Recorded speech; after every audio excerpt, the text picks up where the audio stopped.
Got a really odd issue here. So I have a delay on brake timer in my unit, and don't pay any attention to the way it looks. I did a video on this. This is brand new, and what happened there, that's a long story. I put in the new one just to see if it would act differently than the one I had in here, and nope, same thing.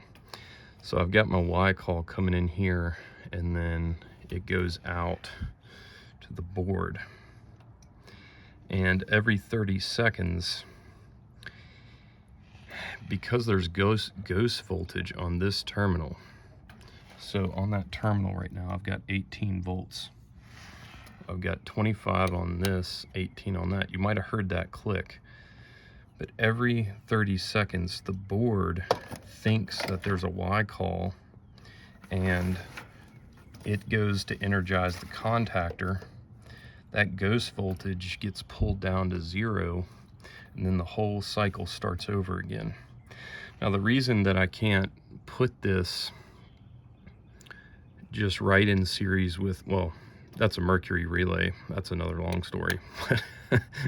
These are way better than contactors. I won't go into that right now, but the reason I can't just take this and put it in series with my contactor is because when the board initiates a defrost, it likes to kill the compressor for a while and then bring it back on, blah, blah, blah.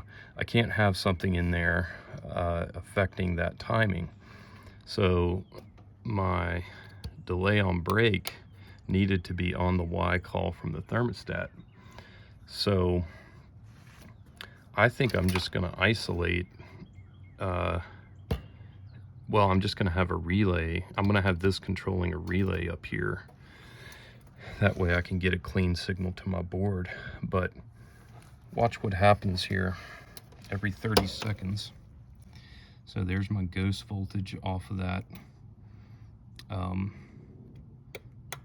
See, that drops down to 0. I don't know how long this has been going on, but my unit locked out for basically running too many defrost cycles. And it was like the board was just doing really weird crap, and I wonder if it's not related to this. So let me get that relay in there and then I'll show it, and hopefully that fixes the problem. Okay, I got my relay in. I've got my 24 volts going to the delay on brake, and then that voltage is being pulled down to like 7 volts by this relay. And you know, I would say that there's a problem with the delay on brake, but the other one was doing the exact same thing. And if you think about it, these don't have a common wire. They're just wired straight into 24 volts. So in order for these electronics to work properly, it may need a relay coil to go through to get to common. Who knows? But anyways, well, it just clicked on, so let's see. Now I've got my 24 volts going to the board, clean 24 volts. So keep that in mind if you're ever going to do a delay on brake in a heat pump. Man, I thought it would be fine, but no. The board just does not like having that weird ghost voltage sent to it. Anyways, and like, I don't know how long this has been going on. I mean, the defrost problem is new, so I don't know if that's a different problem or related, but keep that in mind. Just go over software setup really quick. So you can set up the device to loop record, but if you just want to take a single capture, then here is your sample rate and then how long your capture will be. I have formulas here where you can calculate that for yourself. These are some formulas that I came up with also for the battery life, okay? A couple pointers. Well, this is for the temperature logger, so don't really need that. You do need to insert the battery before setup and when you're trying to read data. I take the batteries out when I'm not using them so they don't just die on their own. Anyways, I want 21 hours just because that's how the timing is going to work best for me. So I need a 7-second sample rate. So the setup screen just looks like this. you do custom, and then I went in here, hit 7, hit OK. You can do the loop recording, like I said. The logging will start when you close this little door right here. You can pick whether you want current and voltage or just one or the other. And then in advanced, you can do some things to increase your battery life. See, here's my setup, and I've already shut the little door, so you can see this thing is taking samples. Now, I really wish that this was dual channel, or else I had 2 of them. Well, actually it is dual channel, but I would like to have 2 voltage channels so that I can see, all right, is this like a backfeed issue where I'm getting a defrost call, but it's from something backfeeding into the defrost wire, or is it actually coming from the heat pump? Now, I strongly believe that it's actually coming from the heat pump, because if you remember, the heat pump was throwing a code for excessive defrost cycles. Now, if it was just seeing backfeed voltage on that wire, it would just view that as aux calls. So I don't think it would throw a code for that. I think that it is realizing that it initiated too many defrost calls in a too short of a period of time, which, you know, could happen because it was getting those really quick little Y calls cycling every 30 seconds. So maybe that's what's going on. But anyways, we're going to see when the heat pump is on through this current clamp, and then I am tapped into common and defrost. So we're going to see how often is it defrosting. Does it ever try to defrost with the outdoor unit off? I don't know. We'll take a look at it tomorrow. All right, data analysis time.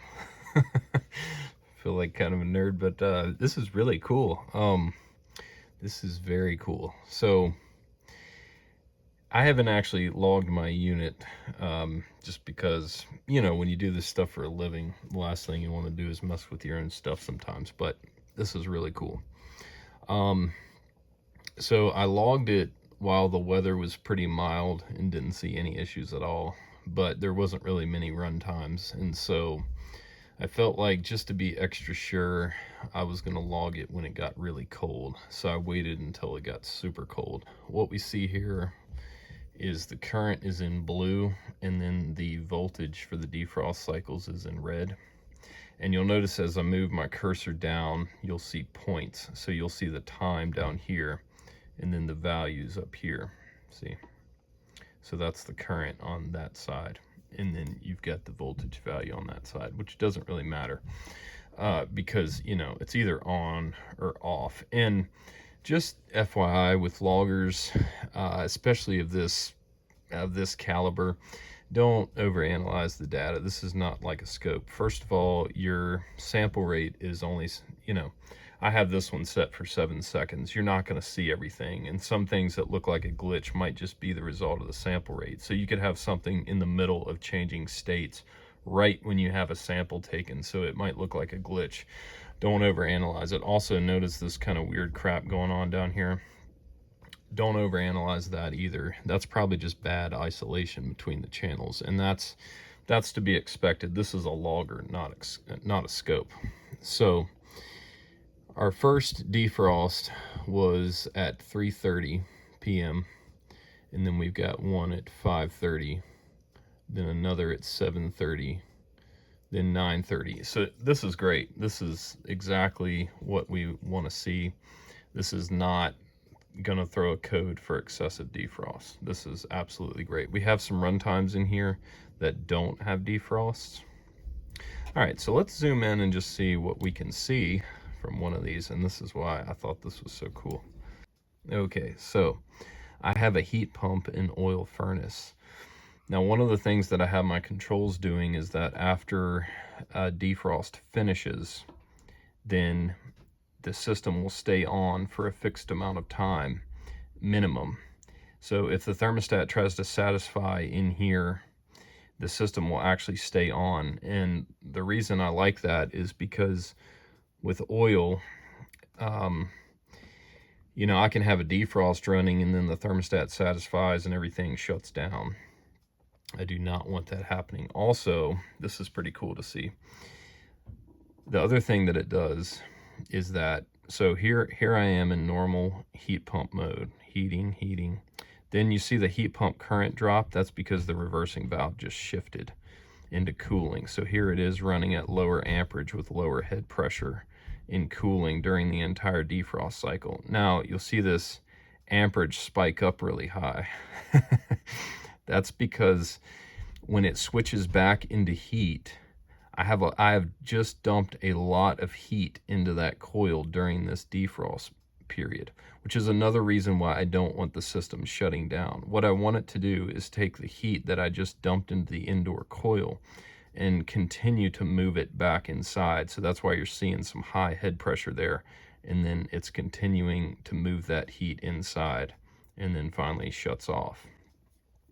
Now, I don't want to run it forever like that, but I think this is pretty good. You can see I'm getting a lot of that heat inside the house because you can see where my current is dropping down and my head pressure is getting close to what it was before. So I think that is pretty sweet. Maybe I enjoy this stuff too much. I don't know. It's probably what my wife would say anyways. Here's another one, same thing. So there's not a whole lot to see here. This one, don't pay attention to that. I cut the system down for a while. I wanted the outdoor air to warm up a little bit before I ran it again. It was extremely cold here. So cold, in fact, during this period, this is like during the night, we needed a defrost cycle during every runtime, which is not a problem. In fact, I don't even know if we shut off at all. Yeah, we didn't.